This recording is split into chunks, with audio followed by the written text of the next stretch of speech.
What is something that almost everyone believes about the stock market? That is, buy index funds and you will get rich. Well, I'm here to tell you today that I do not believe that that is true for most people. And it's arguably the biggest lie in investing. Now, don't get me wrong. Are index funds, S&P 500, a great tool to build wealth over very, very long periods of time? Absolutely. One day you will likely have substantial wealth, be financially free in the future when you're 60, 70 years old. But I do not believe these are the way to go for most people. And this is one of the biggest lies in investing. But first, where did this all start? Why does everyone believe this? Well, what is everyone telling you around you? Look on TikTok, YouTube, social media, education. Some of you may know, but I'm a college student and I'm in finance. What are they teaching you at universities? Index funds. Buy very, very safe investments, get a decent return over a long enough time, you'll have a substantial amount of wealth.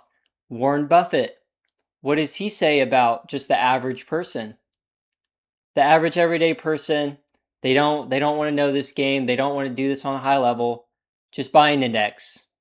Go in there, buy the S&P 500, and you'll have wealth 40, 50 years in the future. Yes, that's probably true, but this is not how you should go about it, in my opinion. So, starting here with Noah Lyles. If you don't know who this is arguably the fastest man alive right now and likely the top fastest 2 or 3 ever in history. What I'm getting with this is that many people hate being average until it comes to investing. So, Noah Lyles, track athlete. When it comes to running, competing, being a track athlete, your whole goal is not to be average. The training, the workouts, all the effort you put in, it's to win. It's to be the best. But there's this weird phenomenon in investing where people are just content with buying the index, growing a little bit over time, and just being average and getting an average return. Almost everything else you see the opposite shift in wanting to be better, but investing, we don't see that. So, what does the actual math say about this? Well, let's take $1,000 a month invested into the S&P 500. 8% return a year, which is right around what it does for 15 years. After 15 years at 8%, you'll have $350,000. That's good. $350,000 is a lot of money, but it's not life-changing money that can make you financially free. Now, what about 25%?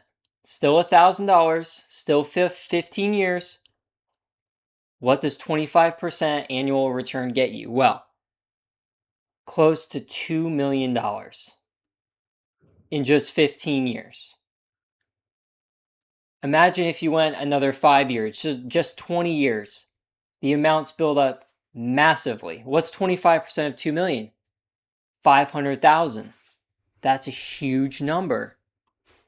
So, what I want to get here is very few people actually become wealthy passively. How is actual wealth built over time? Think of owning a business. You think of real estate, high income careers, ownership, investing in actual businesses. Yes, indexing the S&Ps, maybe buying a very small fraction of them all, but actually believing and investing in a company's future and where they're going is personally how I believe you actually gain wealth is ownership. belief in something. So very few people actually gain wealth, meaningful wealth, with indexes, the S&P, just being the average person out there. Let me give you an example of a stock that this was quite, in my opinion, obvious back in 2025. So, back in April 2025, AMD was around $80, $90 per share.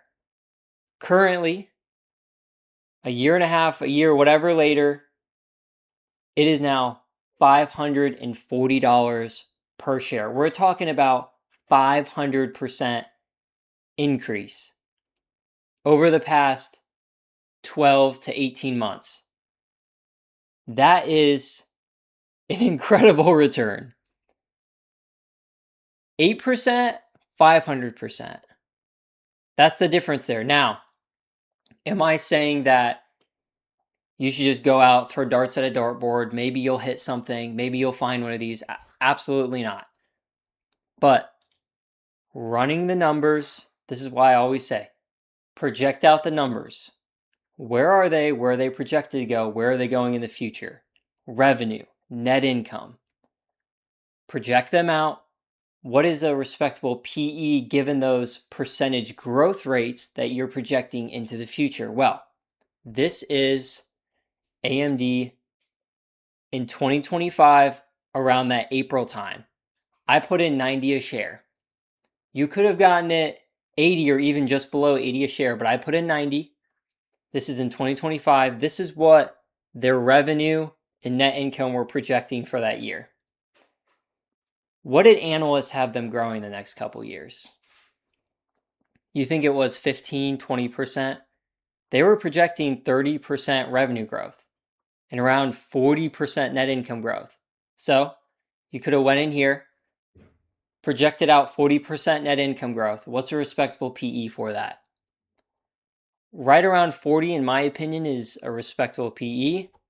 Plug that in, you would get a 63% annual CAGR for the next 4 to 5 years if you invested into it, just based off the numbers.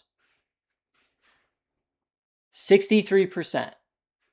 And we were looking earlier on the previous slide of just 25%. Now, this is one company, yes, but the point is running your numbers, running your projection. This is how you actually outperform. Because most people, honestly, they don't want to put in the work.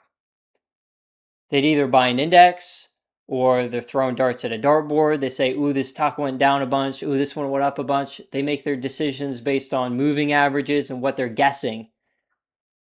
They don't put in the work for this. And many times, eventually the stock catches up to where the fundamentals are going into the future. So this is why running your numbers is so important. That's where I'll keep it on that slide. Now, going back to Noah Lyles.